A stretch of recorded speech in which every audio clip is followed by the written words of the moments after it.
It was a crisp autumn morning in Washington, D.C. The White House was alive with movement preparing for President Trump's upcoming address to veterans. Rows of chairs lined the South Lawn, flags swayed in the breeze, and staff hustled to ensure everything was perfect. Among the expected guests were decorated generals, community leaders, and families of service members. Yet tucked into the back row sat someone who didn't look like she belonged to the polished crowd. A woman in her 70s, her silver hair neatly tied back, sat quietly in a modest navy blue coat.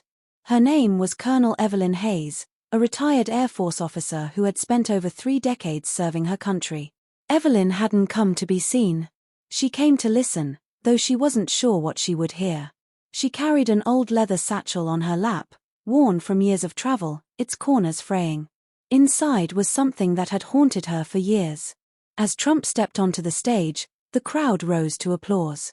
Evelyn remained seated, her gaze steady, her heart racing.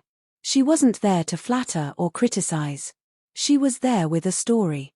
When the applause faded, Trump's eyes scanned the audience. He noticed her.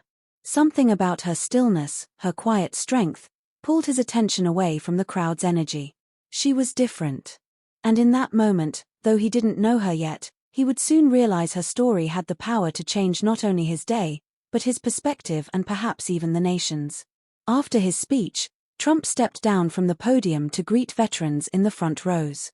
Cameras flashed, reporters scribbled, and hands eagerly reached toward him. But his eyes kept drifting toward Evelyn in the back. When he finally reached her row, she stood slowly. Her movements carried the weight of decades of service, but also the hesitation of someone carrying an untold truth. "Mr. President," she said softly, her voice calm, but firm. Trump extended his hand, but Evelyn didn't take it immediately. Instead, she held up a small envelope from her satchel. "Before I shake your hand," she said, "I want you to understand who I am and why I came." The Secret Service stiffened, but Trump raised his hand, signaling them to hold back. Intrigued, he gestured for her to continue. The crowd fell into an uneasy silence, unsure what they were witnessing. Evelyn's fingers trembled as she handed him the envelope. "Inside is something I've carried for 30 years.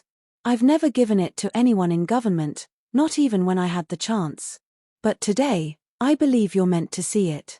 Trump looked at her with curiosity. Most people wanted favors, recognition, or photographs. This woman wanted something entirely different. Their hands finally met in a firm handshake, but it wasn't a casual greeting. It was a silent pact, a promise that her story would be heard. For the first time that morning, the president wasn't thinking about politics or speeches. He was thinking about the mysterious envelope from a woman who had clearly lived through more than she revealed. Later that afternoon, back inside the Oval Office, Trump sat at his desk with the envelope Evelyn had given him. The room was unusually quiet. Even the ticking clock seemed louder than usual. He hesitated before opening it. Something about Evelyn's eyes had unsettled him, not in fear, but in the gravity they carried. Finally, he tore it open. Inside was a letter dated decades earlier, written in faded ink. It wasn't from Evelyn. It was from a young Air Force pilot named Captain Daniel Hayes, her husband. The letter was addressed to their newborn daughter whom he had never met. Trump read the words slowly. "My dearest Emily, if you're reading this, it means I didn't make it home. I want you to know that I served not just for duty, but so you could grow up in a world safer than the one I knew." Trump paused, the weight of the words heavy in his chest. He glanced at Evelyn's handwriting on the envelope. "Kept safe all these years. For the right ears." Evelyn hadn't explained it all yet, but one thing was clear. Her husband had died in service, leaving behind not just a grieving widow, but a child who grew up without him. Trump leaned back in his chair, staring at the letter. He had heard countless military stories, but this one was different. It wasn't just a letter from the past. It was a bridge between generations, carried by a woman who had spent her life serving and sacrificing. And now it rested in his hands, demanding action. The next morning, Trump requested that Evelyn visit the White House privately. When she entered the Oval Office, she carried herself with quiet dignity, wearing her old Air Force pin on her lapel. "Colonel Hayes," Trump began. Your letter.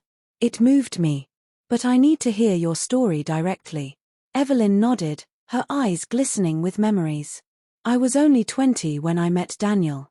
He was everything you'd want in a man, disciplined, brave, full of hope. We both served in the Air Force, but when our daughter was born, I stepped back. Daniel went overseas. Her voice cracked slightly. He never came home. The letter you read was written during his last deployment. I found it among his belongings after his plane was shot down. Trump leaned forward. And your daughter? She's 50 now. She never met her father. I raised her while continuing my service. I thought the best way to honor Daniel was to keep serving, even if it meant missing birthdays and graduations. It wasn't easy, but I wanted Emily to know her father's sacrifice wasn't in vain. Trump listened intently. And why now? Why bring me this letter today? Evelyn sighed deeply. Because veterans are forgotten, Mr. President. Families like mine fall through the cracks.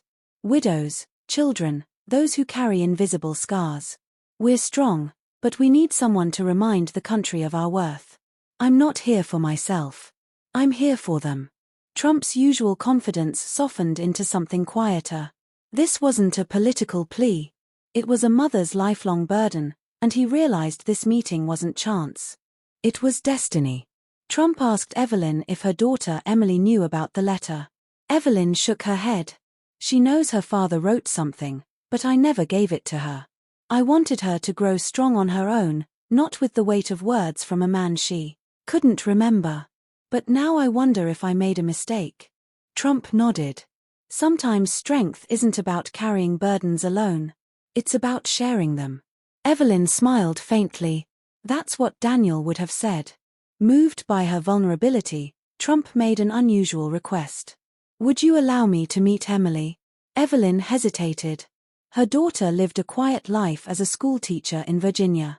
She had stayed out of the spotlight, far from her parents' military past.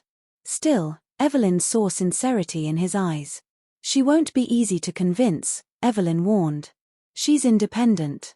She may not welcome a sudden presidential visit. Trump smirked lightly. Let me worry about that. Later that day, arrangements were quietly made. No press, no announcements, just a drive to a small suburban town where a woman named Emily Hayes taught history at a local high school. As Evelyn and Trump rode together in the motorcade, Evelyn clutched the letter tightly. If she's ready, she whispered. This may change her life. Trump glanced at her. No, Colonel. It may change all of ours. The motorcade pulled up outside the modest brick school. Students peered from windows, gasping as Secret Service agents stepped out.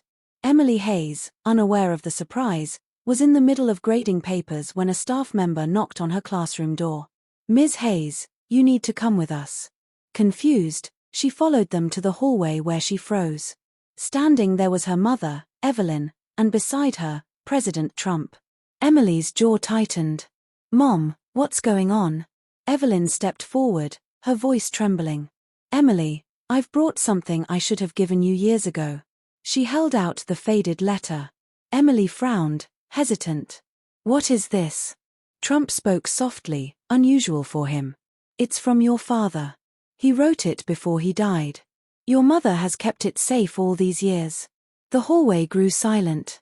Teachers, staff, even students watched in awe. Emily's hands shook as she took the letter, her eyes darting between her mother and the president. This is too much, Emily whispered. Why now? Evelyn swallowed hard. Because I was wrong to keep it from you, and because you deserve to know the words of the man who gave his life so you could live free. Emily clutched the envelope to her chest. Her anger softened into tears. For the first time, she was about to meet her father through ink on paper. That evening, back at her modest home, Emily sat at the kitchen table with Evelyn and Trump nearby. The letter lay before her, fragile with age. With trembling fingers, Emily unfolded it. Her eyes scanned the handwriting of a man she had never met, but whose absence shaped her entire life. My dear Emily, it began. I may not see you grow, but I will always be with you. Remember that courage isn't about fighting battles. It's about choosing love, even when the world gives you reasons not to. Tears slid down Emily's face. Evelyn reached for her hand. He wrote that when you were just a baby, I wanted to protect you, but maybe I denied you the chance to know him.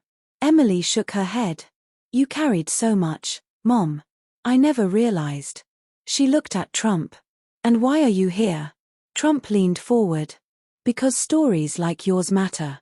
Too often the sacrifices of military families go unseen. Your father's letter. It speaks not just to you, but to the entire nation. Emily looked back at the letter, her heart swelling with emotions she had buried for years. For the first time, she felt her father's presence not as a void, but as a guiding light. And though the pain remained, a sense of healing began to bloom. On the ride back to Washington, Trump sat quietly, deep in thought. For once, he wasn't planning a speech or strategy. He was reflecting. Evelyn watched him carefully. You're thinking about something. Trump nodded. I've met generals, world leaders, billionaires. But today, I met something more powerful. A family's truth.